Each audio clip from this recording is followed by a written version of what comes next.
I'd been backing Emma for 7 years, and my feelings for her matched that duration. She finally agreed to be with me. But later, I discovered she was into her childhood buddy she grew up with. She had always despised me, thinking I embarrassed her by showering her with money. For a decade after we tied the knot, she was ice cold towards me, and eventually, she just moved out to live with her old friend. I was left solo, watching over an empty house, and ended up passing away in hopelessness.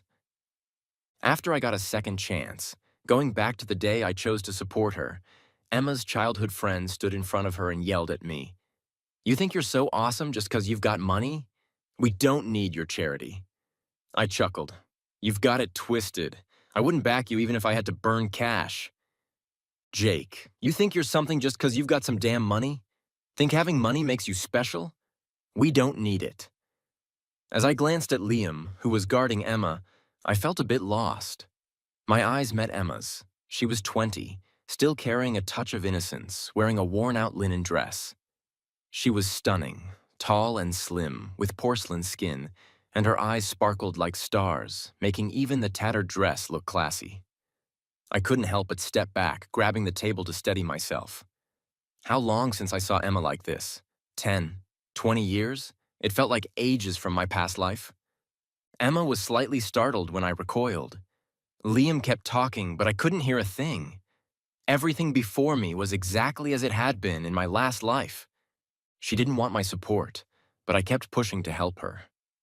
I'd loved Emma for 7 years and knew her family was struggling. Her dad was a hopeless gambler who would drink himself out after losing all his cash, then come home and beat her and her mom. Her mother couldn't handle the abuse and eventually took her own life by drowning. Emma had been hustling, collecting trash, and juggling odd jobs since she was a kid, relying on scholarships to get through school. I, on the flip side, grew up in a wealthy family.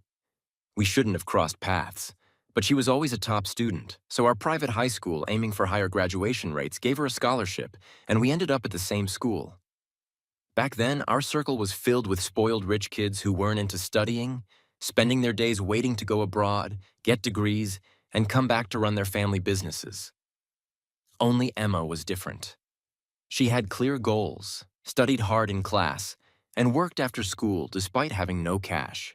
She never saw it as something to be ashamed of, always dignified and tough. She was unique, like a beautiful, resilient wild orchid in a greenhouse, totally out of place among the decadent flowers around her. That's when I fell for her. I loved her so much I couldn't stand seeing her suffer. Back then, I was young and clueless, always thinking I knew what was best for her. She had to work nights and couldn't make it to breakfast, so I'd bring her lunch from home. "Emma, the Wagyu beef my family's chef makes is top-notch. You gotta try it. And the foie gras, my dad had it flown in specially. It's bomb." I was an only child, spoiled with every comfort. Their over-the-top pampering had left me clueless. I just wanted to give her the best, completely ignoring whether she wanted it or not. Our classmates would tease, "Jake, what does she know about foie gras? She probably can't even afford chicken liver." I'd snap back, "Mind your own damn business." I didn't notice Emma's fingers turn white as she gripped the lunchbox tight. After a moment, she handed it back and coldly said, "Thanks for the offer, but no thanks." "Don't be like that, Emma." A girl winked at her. "If you get with Jake, you'll never have to work again. Just take the chance." "Yeah, then your dad can gamble as much as he wants and won't have to touch your tuition money anymore." Ha ha ha. Everyone burst into laughter. I slammed the table and stood up. "Shut the hell up." They stopped laughing, but Emma suddenly stood and walked out. I chased after her, trying to give her the lunchbox. "Emma, don't listen to them. Just eat the food or you'll be too wiped out after working tonight." She stopped and suddenly turned around. I froze. Her eyes were full of hate and disgust. Teenagers have terrible memories. I quickly forgot that moment and kept pursuing Emma. For her, I even started studying seriously and ended up at the same university. My dad was thrilled and doubled my allowance. College made Emma even busier. Her scholarship got rejected, and the poverty grant went to a classmate with connections. At her lowest, she could only afford a single bun from the cafeteria each day, filling up on free soup. I couldn't watch her struggle and offered to support her, but she refused. She worked 3 jobs a day and eventually collapsed on the street from exhaustion. I couldn't take it anymore and grabbed her, insisting on giving her money. "Emma, why won't you take my money? What are you trying to prove by working yourself to death?" I went to her class advisor and forcibly paid her tuition. By then, I had matured a bit and knew to respect her pride. So when we ate, I always pulled her along and pretended I couldn't finish my food, asking her to share it with me. When we went out, I'd claim I'd got free tickets and insisted she come along. Gradually, it seemed like Emma and I were getting closer. I supported her until graduation, even backing her childhood friend Liam to make her happy. After graduation, Emma started her own business. She had always been an outstanding student, and during school, she developed stock trading software with her friends.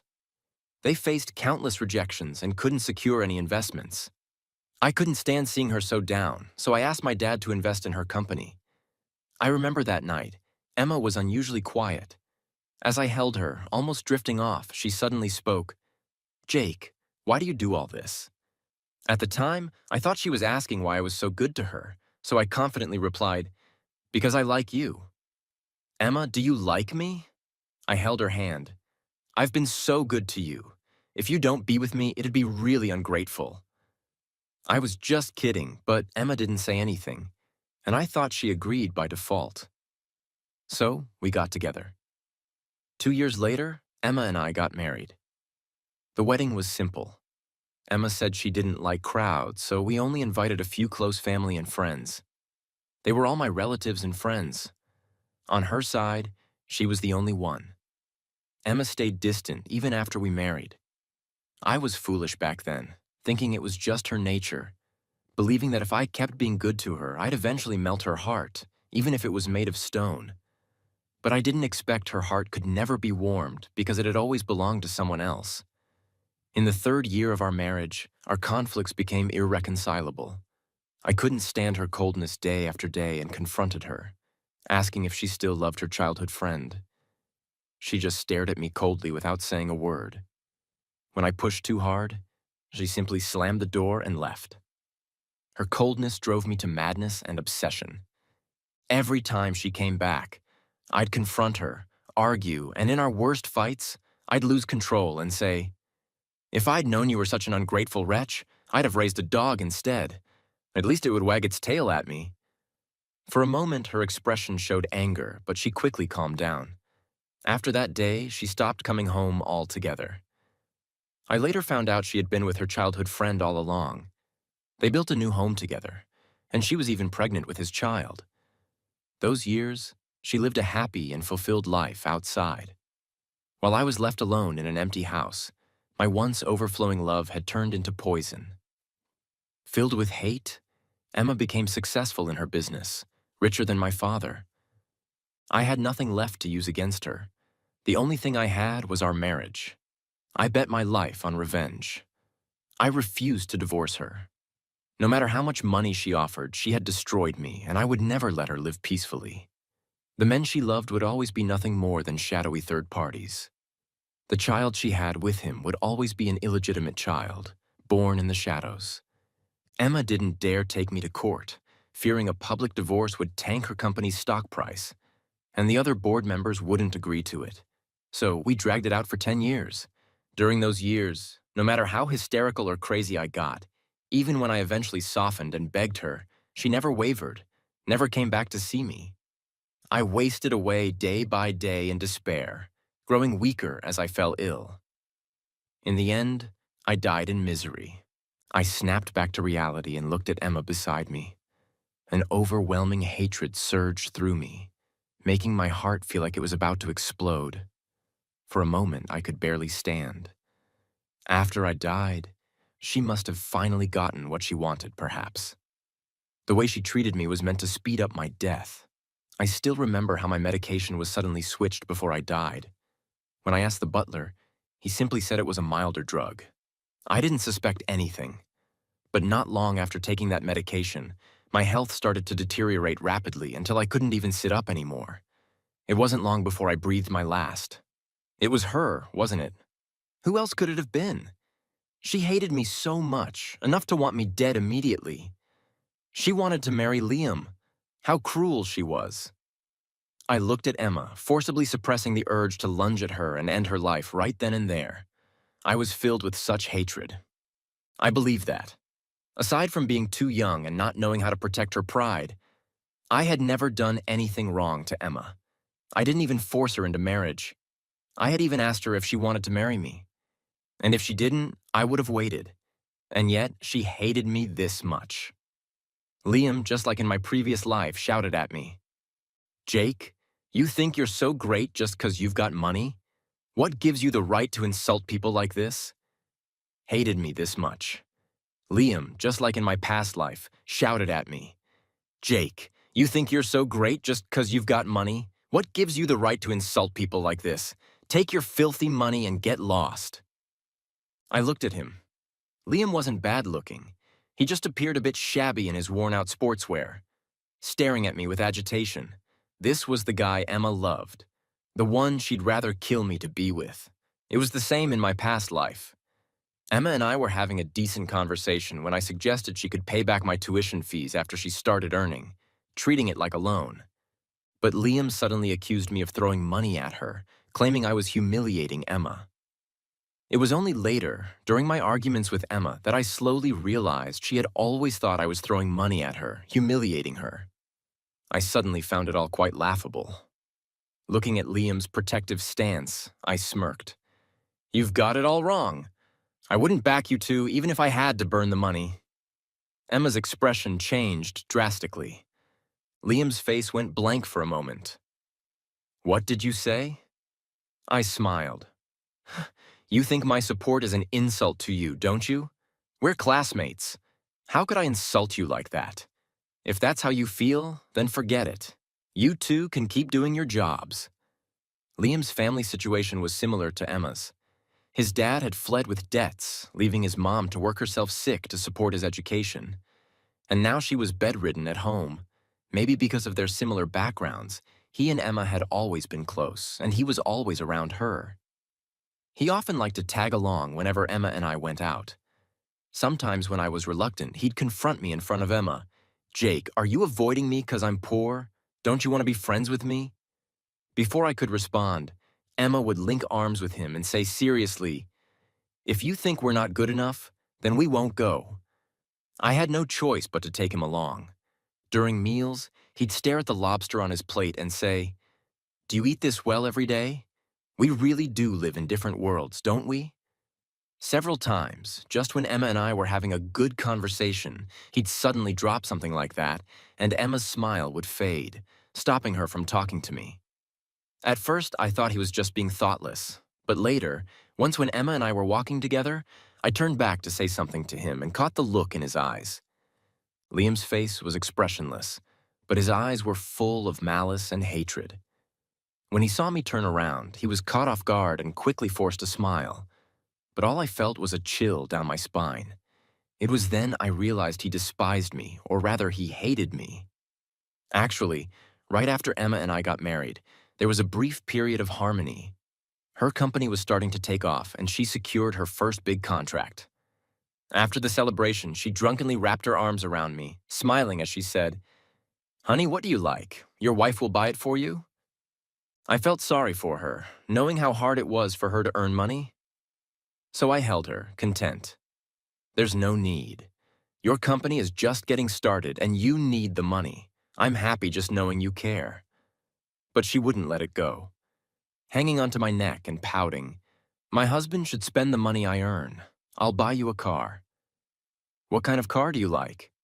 Even as she fell asleep, she was still murmuring, "Jake, I have money now. You don't have to compromise with me or suffer with me anymore." Sure enough, the next day she bought me a car. But before I could even respond, Liam showed up. He looked at the car keys in my hand with a strange expression. Then he suddenly snatched the keys from me, smiling at Emma as he said, "Oh, I remember Jake had a car like this when he was in college. A friend gave it to him, right? He used to complain that it was too cheap to drive around." Whether that was true or not, I had long forgotten. But Emma's expression immediately darkened. She took the keys from him without a word and left. After that, she started to grow distant from me. The next time I saw the car, it was Liam driving it, with a smile playing on his lips. He pretended to be nonchalant as he said, "Jake, Emma gave me the car. You're not upset, are you?" Of course, I demanded that he return the car to me. A flash of resentment crossed his face as he loudly asked, "You have so many cars. Why do you have to fight me for this one? You have so much, and I only have this one." Emma angrily pulled me away. "Let go. If you didn't want it, why fight him for it? Or do you just like competing for things?" At the time, I was too proud to take such an insult, and we ended up having a huge argument that didn't end well. It wasn't until later that I understood. Liam wasn't talking about the car. He was talking about Emma. He thought I had taken her away from him. That's why he hated me so much. Emma suddenly grabbed my arm in a panic, as if realizing something was terribly wrong. "Wait." I turned back, only to be momentarily stunned by the look on her face. There was intense turmoil in her eyes, as if something deep inside her was about to break free. Even her voice trembled slightly.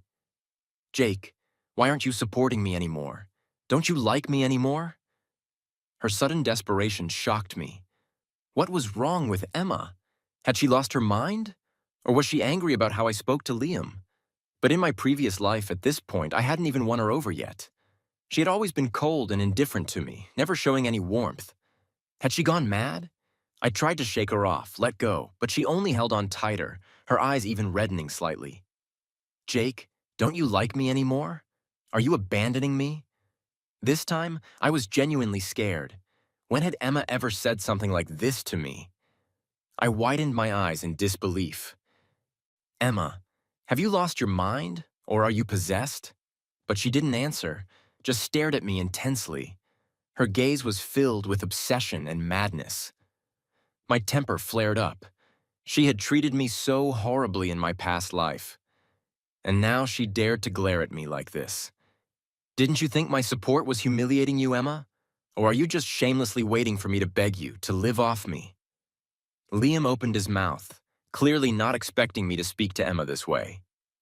Of course, in my previous life, this was when I was most infatuated with her. I had been careful with every word, afraid of hurting her pride. But now, I didn't care at all. "Emma, who do you think you are?" I sneered, ungrateful and treacherous. I wondered how I could have ever fallen for someone like her. But instead of getting angry, Emma's face drained of color, leaving her deathly pale. I yanked my hand away from her grip and left without looking back. The card I'd given Emma had 200,000 won on it. It was enough to cover her tuition and living expenses. I took the card and spent the money myself instead. If giving her the money only led to trouble, I might as well buy myself a new watch. At least it would tell me the time. In my previous life, apart from that one car, Emma never gave me anything. Birthdays, anniversaries, holidays, I always carefully picked out gifts for her, but she never seemed to remember. Or maybe she just didn't care. Meanwhile, Liam had turned into a rich playboy overnight. He spent Emma's money on everything: cars, watches, clothes, spending hundreds of thousands at a time. Every time he bought something new, he'd flaunt it in front of me. "Jake, Emma got this for me from Paris. What did she get you?" He'd smirk. "Nothing, I bet." And then Emma and I would have a huge fight, making our relationship even worse. Looking back now, I wonder why I ever cared so much about what she gave me. I could buy anything I wanted myself. So I added another 100,000 to the 200,000 and bought myself a vodka and Constantine. As I got off the bus back to school, I unexpectedly ran into Liam and Emma. When Liam saw the new watch on my wrist, his expression changed, filled with barely concealed hatred and jealousy. At this point, Emma was still dirt poor, and so was he. The sweatpants he was wearing were fraying at the edges, even though he'd tried to trim the loose threads and iron them flat. But anyone could tell at a glance that they were cheap clothes bought from a roadside stall. "Jake, you really are rich." He stared intently at my wrist. "A Vacheron Constantin. That's really expensive. Just one watch costs more than our tuition for several years." He leaned close to Emma, saying deliberately, "We really do live in different worlds, don't we?" In the past, whenever he said something like this, I would always try to explain, but my words usually made Emma even more unhappy. Now, I couldn't care less. I smiled slightly. "Looks like you're not just poor, you're also not very bright. Took you this long to figure it out. My family lives in a 500 square meter villa in the city center. You live in a 30 square meter rundown apartment on the outskirts. Of course, we're not from the same world." Liam's face turned green, and his features twisted momentarily. I walked up to him and spoke slowly, enunciating each word. "Liam, you'll never be part of my world. You can die of jealousy if you like." Emma quickly tried to play the victim with Liam. I scoffed. "What else can you do besides cling to a woman? You're like a cockroach in the gutter. No need to hunt for Emma. You two are equally disgusting, like peas in a pod." After cursing out those two scumbags, I went home feeling pretty satisfied. It wasn't that I didn't want revenge on them.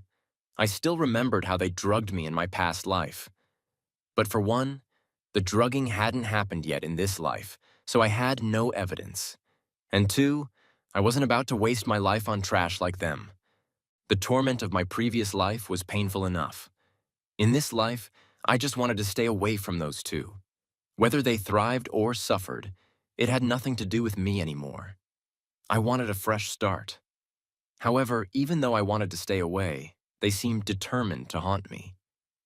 A few days later, a friend came to find me, grinning as he delivered the news. "You didn't support Emma and Liam, so now they're in a real mess. They can't even afford their tuition. I heard Emma's been working herself to the bone, and the other day, Liam wanted to buy new pants. But even after trying to pay with WeChat, Alipay, and his card, he couldn't scrape together the 81. He had to sell that iPhone you bought him just to barely cover his tuition." It took me a moment to remember that in my past life, before this point, I had noticed Emma's phone was outdated. So I bought her the latest iPhone 14 Pro Max. However, the very next day, I saw that phone in Liam's hand. I lowered my eyes and mocked. "Is that so? They really are broke."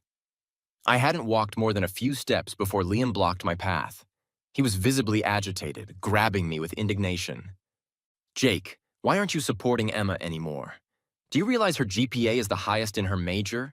If she can't continue because of tuition, can you live with that?" At first I was stunned.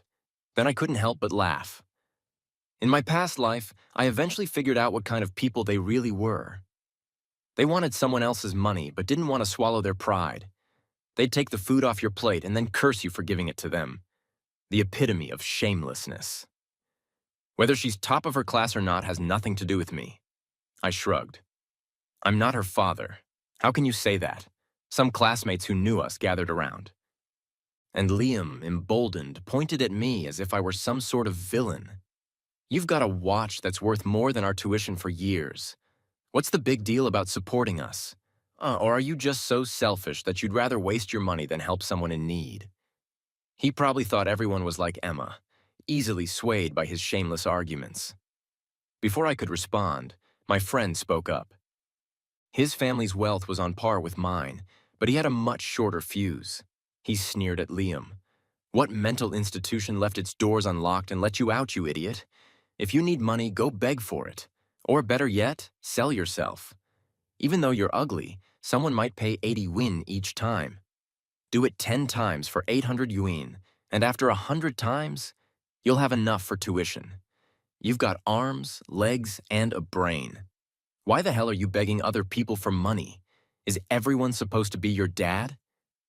Liam, who was used to being sneaky and passive-aggressive, was stunned into silence by such a direct confrontation. Other classmates chimed in, "Yeah, if you're broke, apply for financial aid. You can't just go around demanding money with that attitude. Shameless, no wonder you're broke." Liam took a step back, his eyes wide with disbelief. I sneered.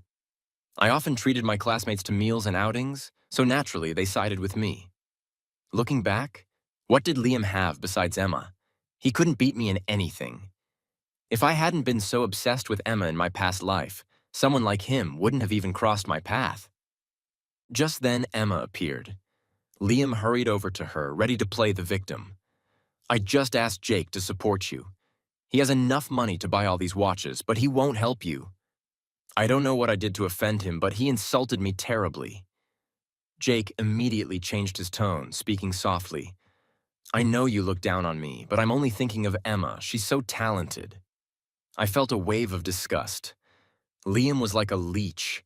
He didn't bite, but he was annoying as hell.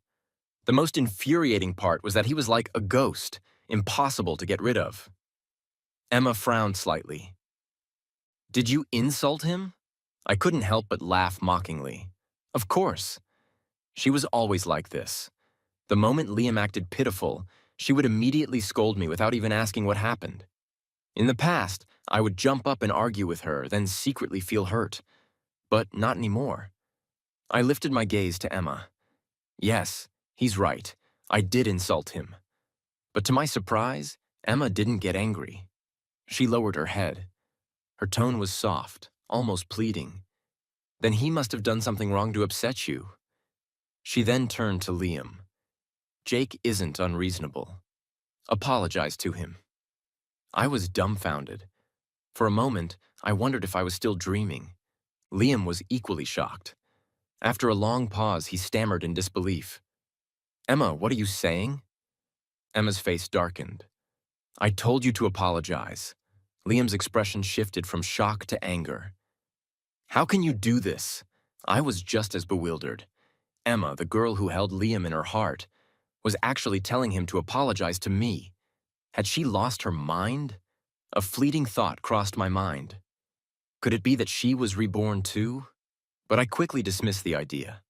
No way. In my past life, Emma hated me so much. She even drugged and killed me.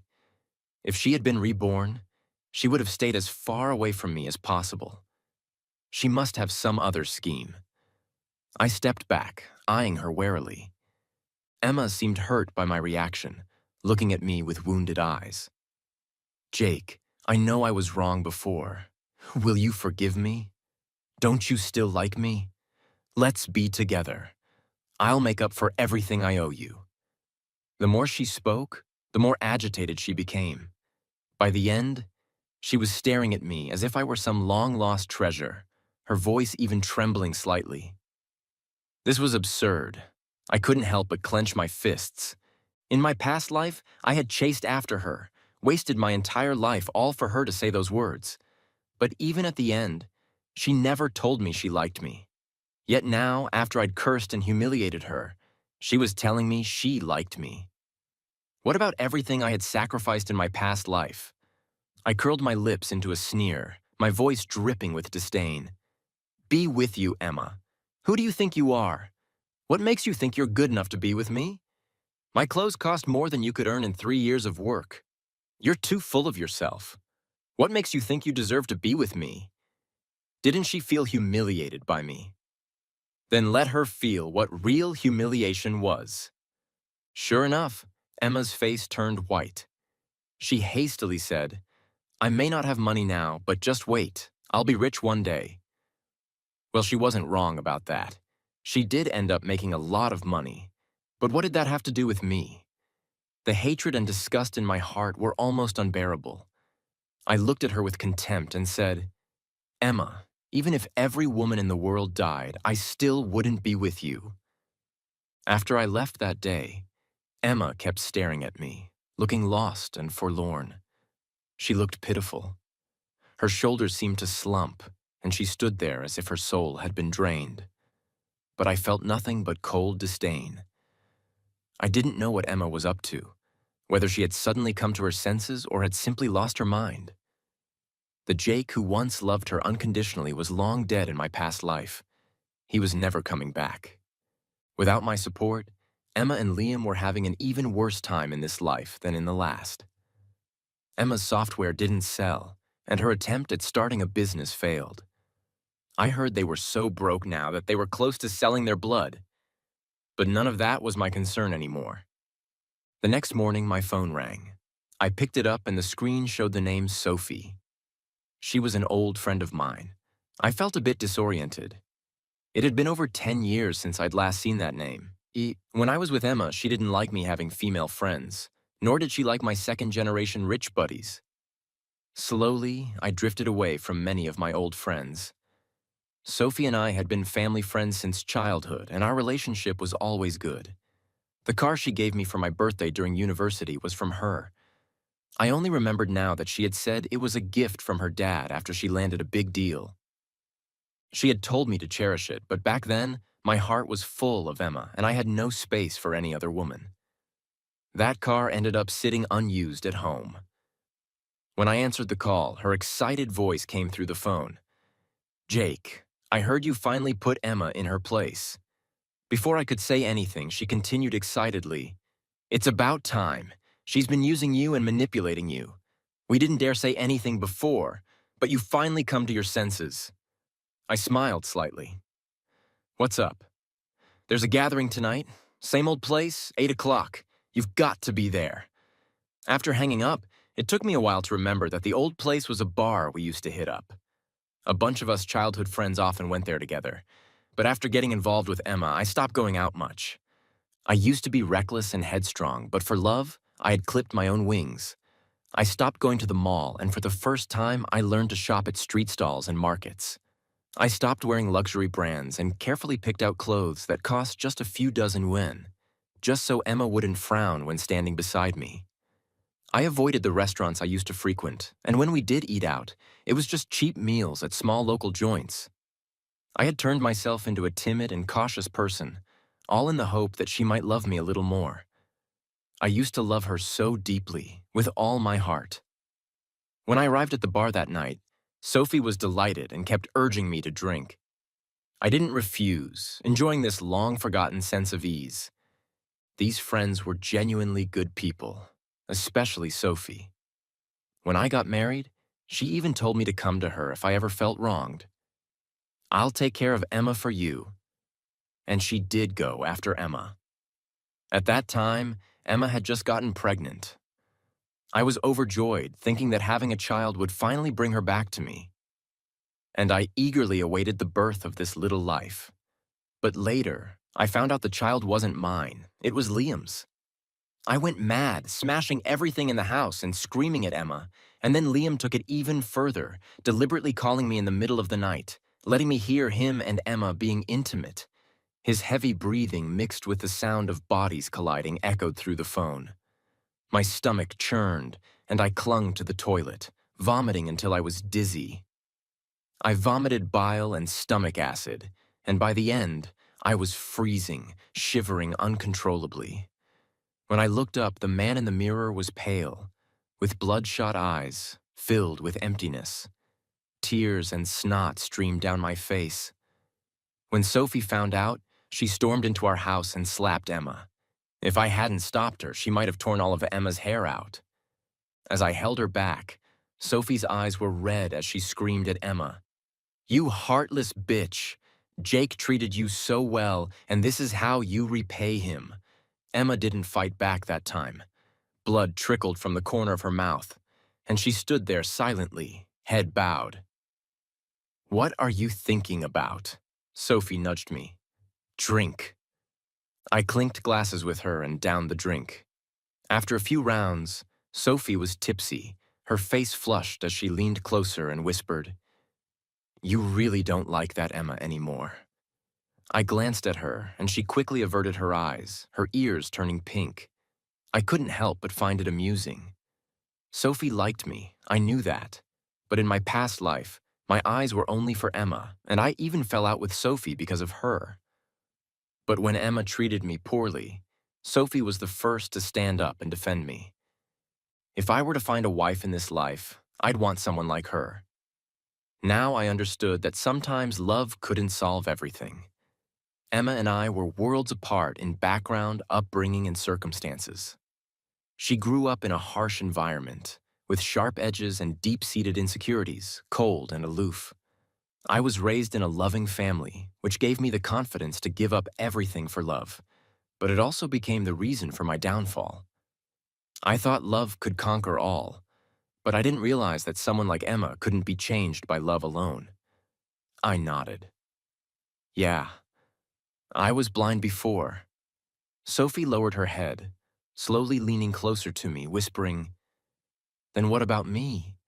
Before she could finish, someone suddenly grabbed my arm. Startled, I turned around to see Emma's face, pale and tense, her eyes downcast, her body stiff, and her voice calm but carrying an undercurrent of emotion I couldn't understand. "Come with me." I didn't want to cause a scene in front of my friends, so I reluctantly followed her outside. "Let go." As soon as we were outside, I yanked my arm away, disgusted. "What the hell is wrong with you? What kind of crazy act are you pulling now?" Emma didn't respond, just stared at me intently. Since my rebirth, her attitude towards me had been submissive, almost trying to please me. But now, her eyes were red-rimmed, her expressions strained. She croaked, "Jake, what did you just say?" I froze, then gritted my teeth and said, "I said I don't like you anymore. I was blind before. Don't like me anymore." Emma let out a strange laugh, then grabbed my collar, her eyes locking onto mine, her voice as cold as ice. "Say that again. Jake, all those times you said you loved me, said you wanted to be with me, said you'd never leave me. Were they all lies?" Her expression was crazed, but I was stunned. Something wasn't right. I hadn't said any of those things to her in this life. Those were the words I had said to her before we got married in my past life. "How could you possibly know that?" Emma quickly realized she had said something wrong and instinctively took a step back. I spoke in a low voice. "Emma, you've come back too, haven't you?" She was silent. The midnight wind howled as it swept past, dragging dead leaves across the ground, filling the air with a cold, desolate chill. Occasionally, a car would pass by, its lights flashing briefly before fading into the darkness.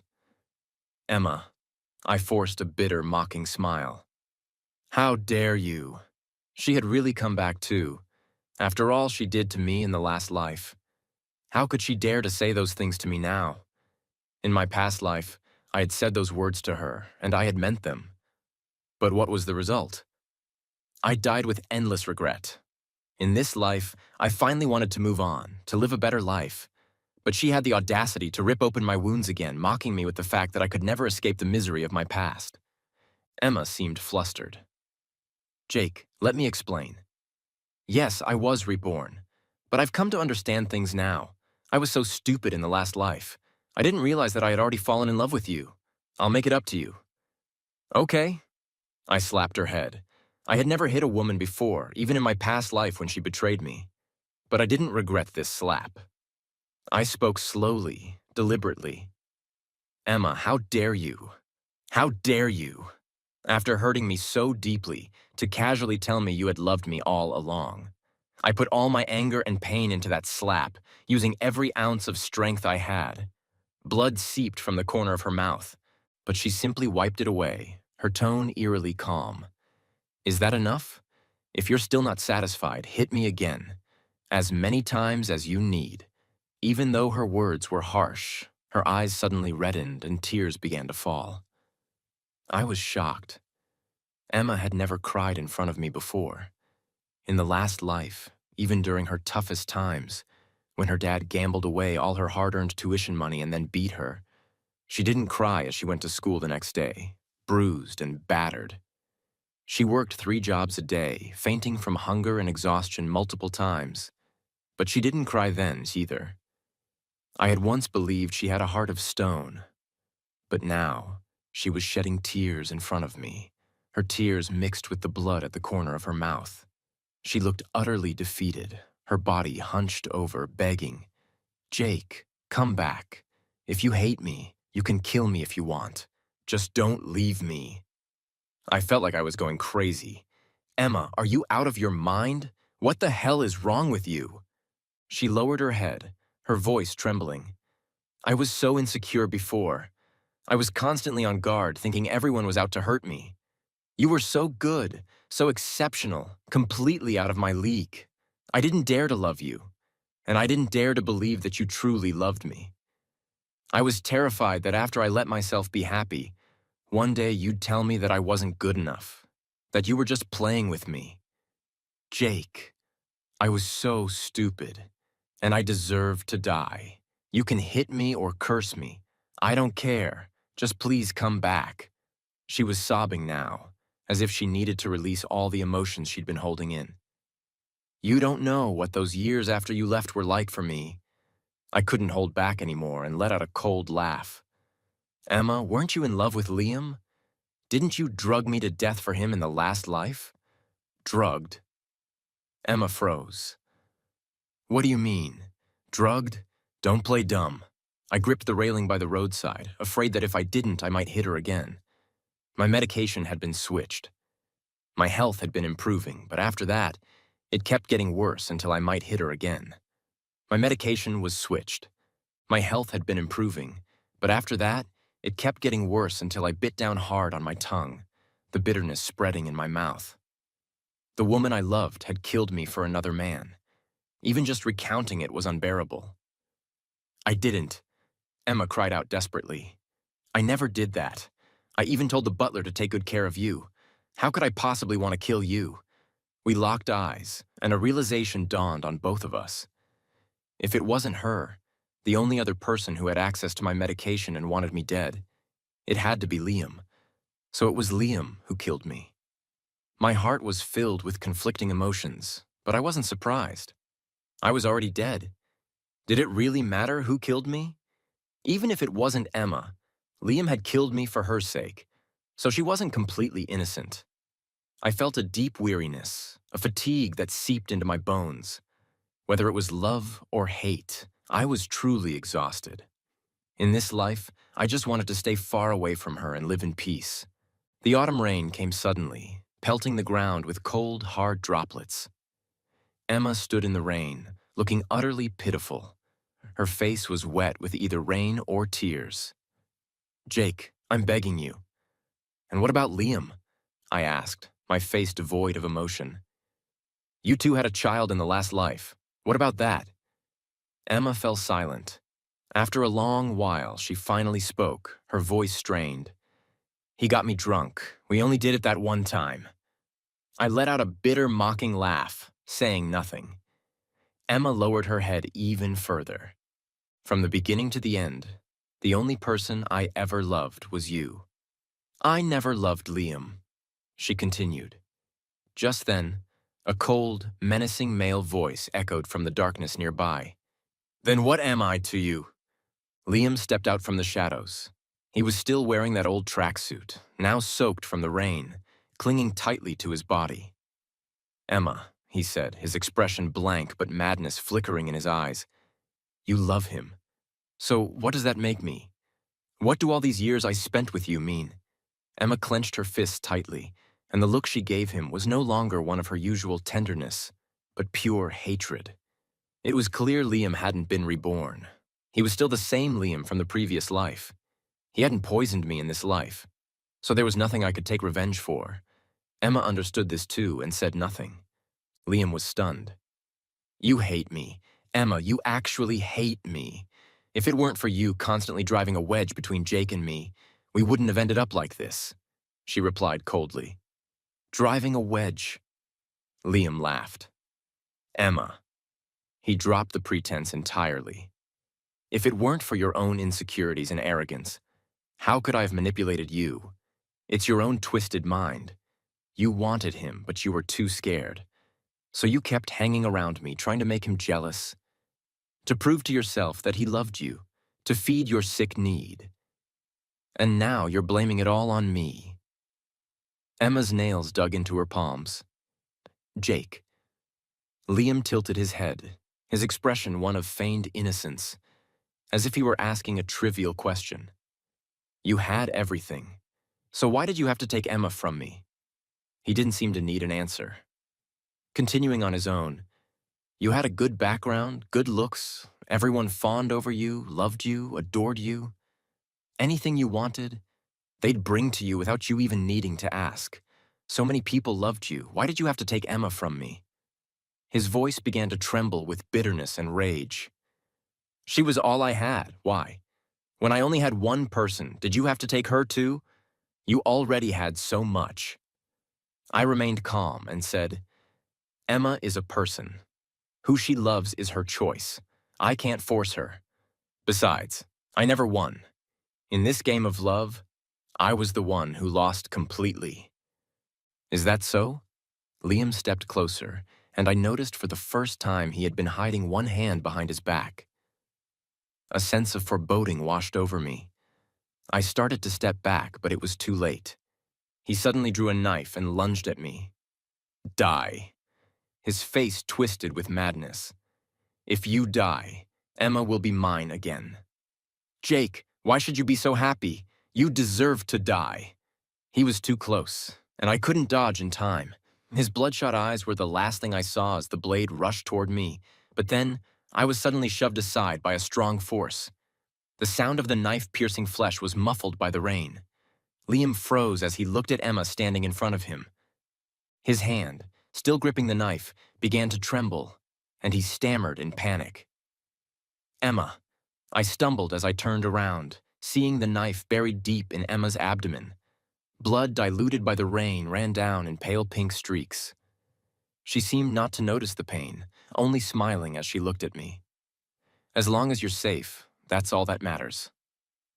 By the time we arrived at the hospital, Emma had already slipped into unconsciousness. She had lost too much blood and was immediately taken to the ICU for emergency treatment. Liam was also taken away by the police who had arrived on the scene. It wasn't until the third day that Emma finally woke up. I walked into the hospital room looking at her, feeling like 1,000 words were stuck in my throat, but I couldn't say a single one. She looked frail, her face as pale as paper, yet she still managed to force a weak smile. Jake, are you okay? My emotions were all over the place. Why did you take that knife from me? Her eyelashes fluttered downward. I don't know. I just didn't want you to get hurt. Liam's knife had been aimed straight at my heart. What are you going to do now? I suddenly asked. Emma quickly understood what I meant and gave a bitter smile. I'll do what needs to be done. Tell the truth. That was your husband in your past life. You even had a child with him. I sat down on the bed opposite hers. She replied softly, But he killed you. I fell silent. Emma coughed a few times, wincing in pain. Then, in a hoarse voice, she said, Jake, I really know I was wrong. I was so terribly wrong before. If I could change, would you? Not. I cut her off. You saved me, but I also died because of you in the last life. At most, we're even. Even if you took that knife from me, it doesn't erase the hurt you caused me. Her eyes reddened, and she bit down hard on her lip to stifle her sobs. But Jake, you once said you would always love me. I suddenly felt so tired, letting out a bitter laugh. Emma, love can be worn out. You spent 10 years wearing mine down, little by little, until it was all gone. Emma's face turned ashen, filled with helplessness and fear. Jake, you can't say that. You were the one who said you loved me first, before leaving. I turned to look at her one last time. Emma had lost a lot of weight, and the hospital gown hung loosely on her frail frame. Her face still bore the features of the girl I once loved, but her soul had grown old. Perhaps we did love each other once, but the timing was all wrong.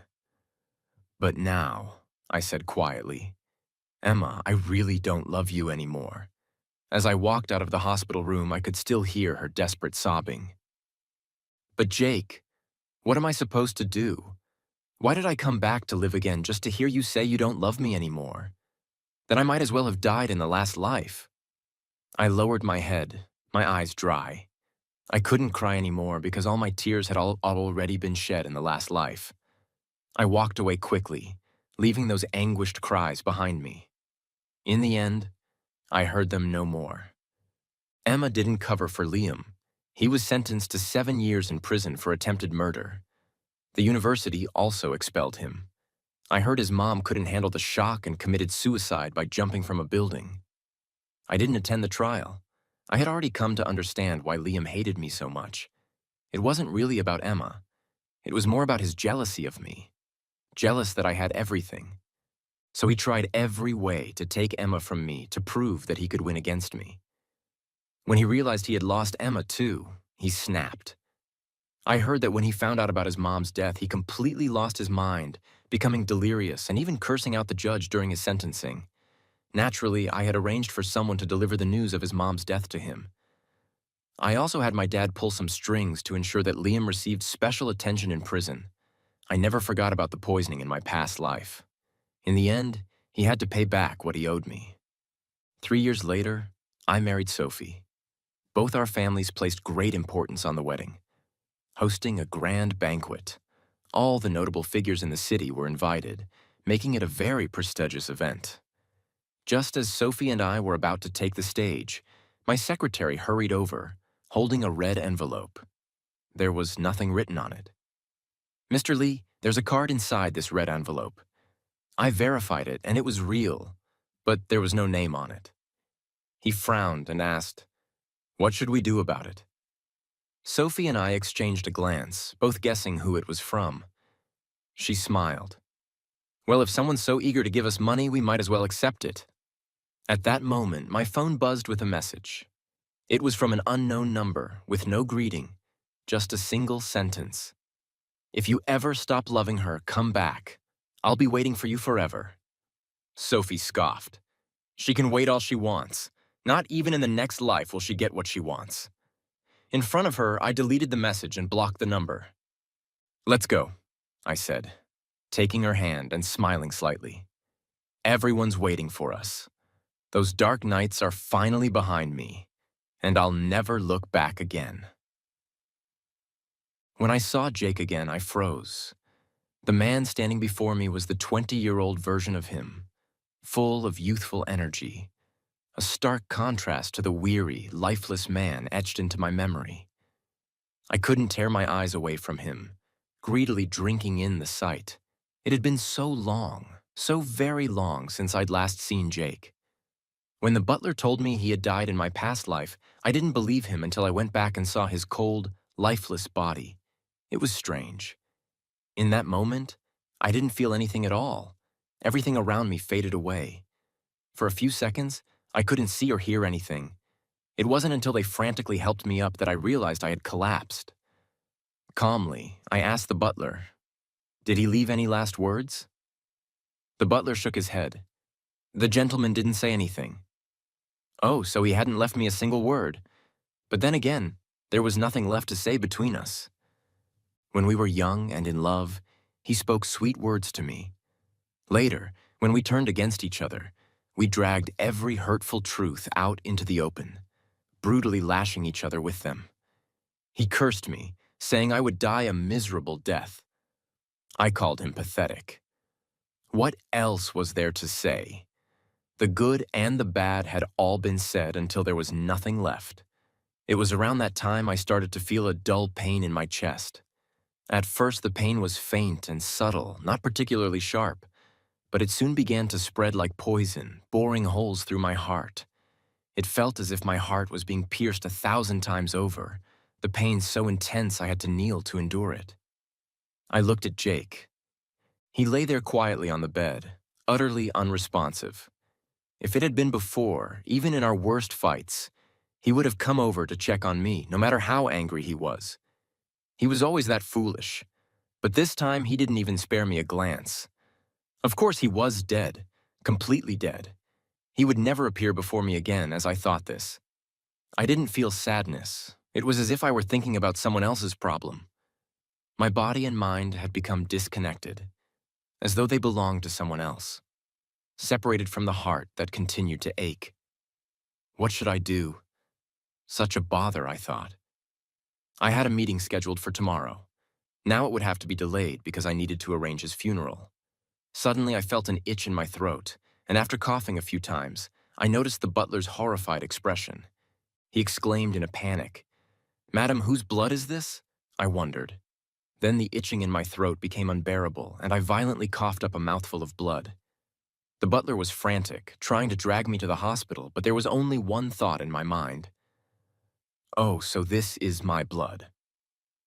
After Jake died, I didn't shed a tear. I even went home and packed up some of his things.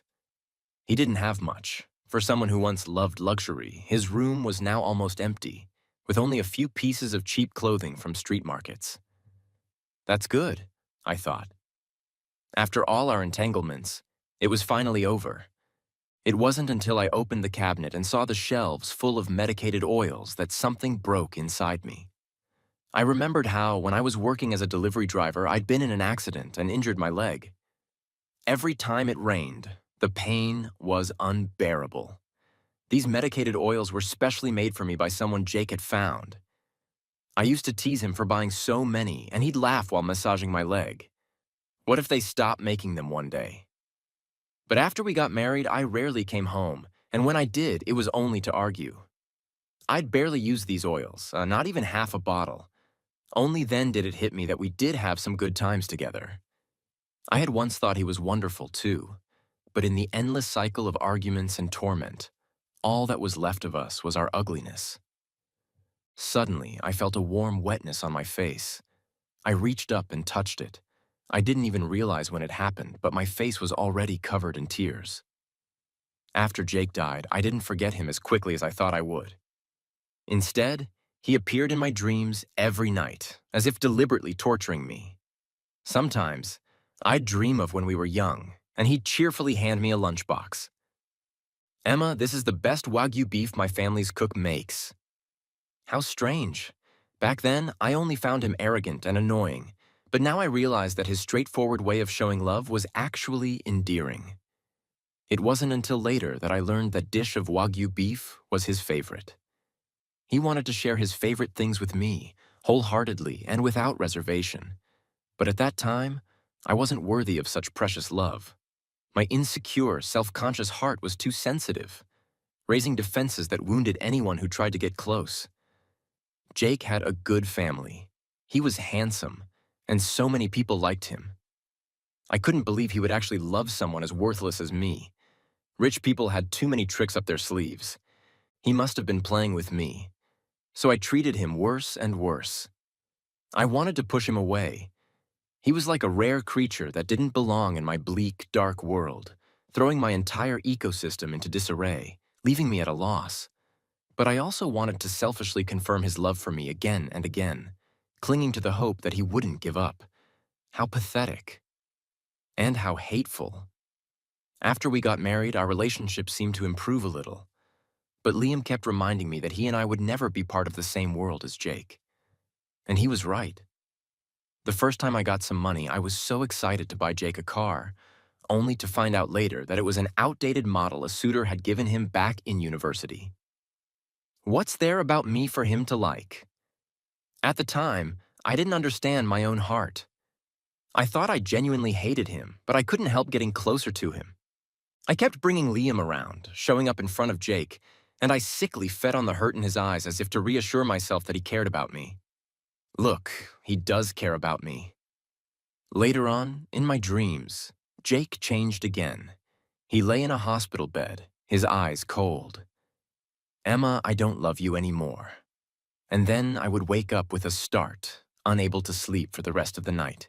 It happened night after night, sometimes leaving me happy, other times terrified.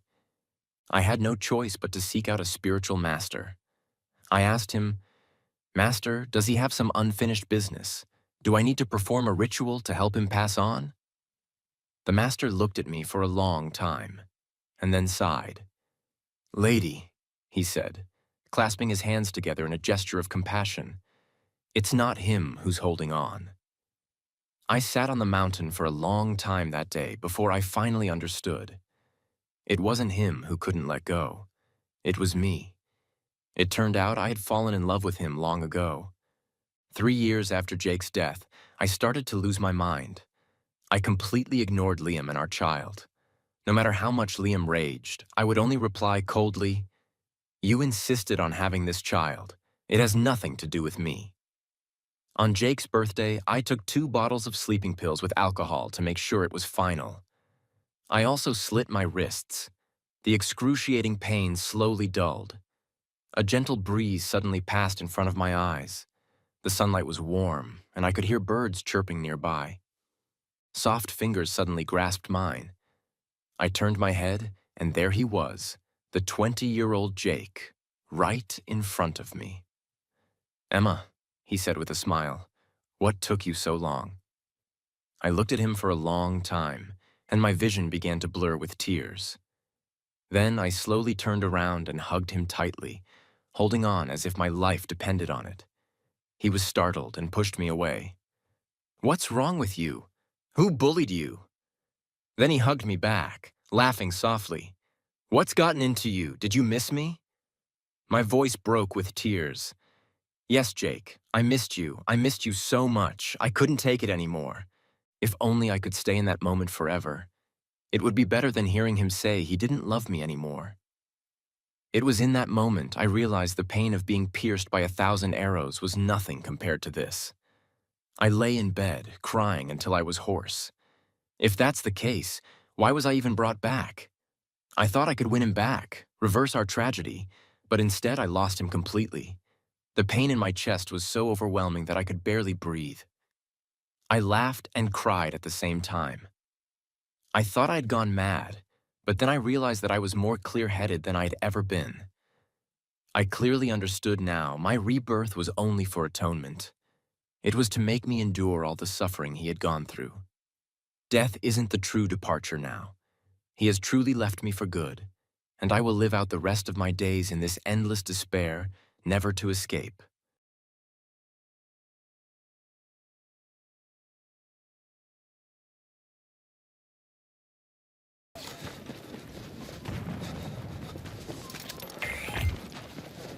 Across the border into Oklahoma, the redheaded stepchild of Texas. We don't talk about them. Yes, Windstar. Yep, I've been to Windstar plenty of times. It was a big deal when I was a kid to go up to Windstar. Not really kid, high school. We used to go up there.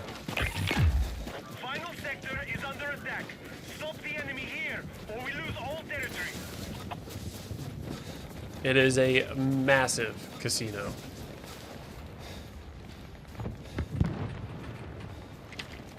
Well, yeah, it's only 12:45 where Tank is.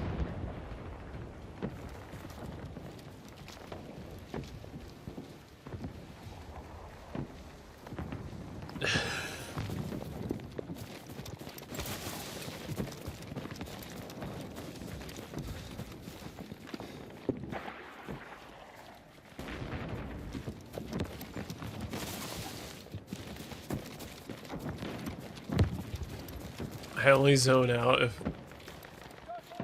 if people tell me what's wrong with our country. But I don't get upset, I just leave. True. I don't care when people tell me what's wrong with America. Like, it doesn't bother me. America is very easy to pick on. We are a very easy target.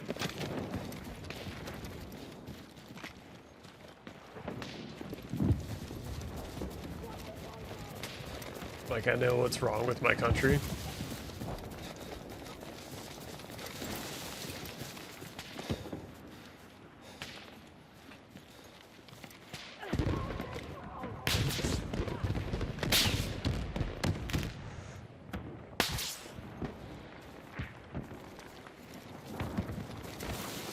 Y'all just loud, that's all. You just said y'all.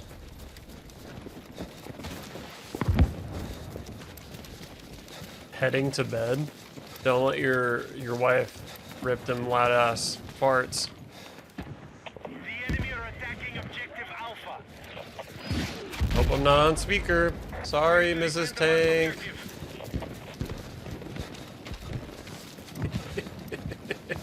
Be advised, our troops have lost objective Alpha.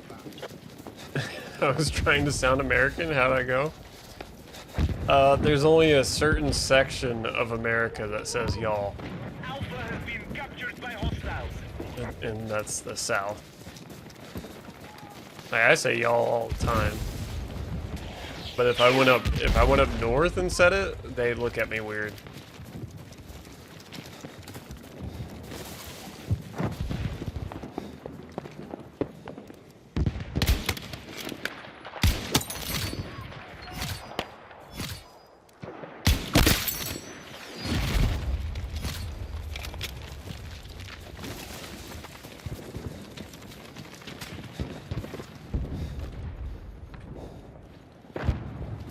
Post it, tank. We've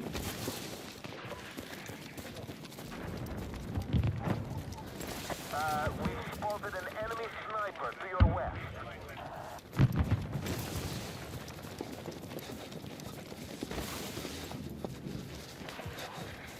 I also have a funny video about the US. Can't guarantee you wouldn't find it funny. Enemy attack is underway on Bravo. I'd probably find it funny. Strategy is failing. Find a way to turn this around. Our offensive has reduced enemy numbers. Hitting the easy shots, the hard shots, is not happening. I don't have a Discord. I don't have a Discord for the channel. I mean, I have a Discord, but it might be offensive to some people because of the name of the Discord. So I haven't gone through the work of getting it set up for my Twitch. I think Bat is the only one in my Discord.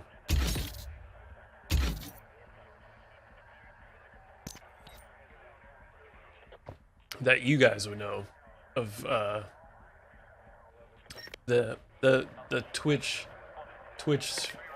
sphere space.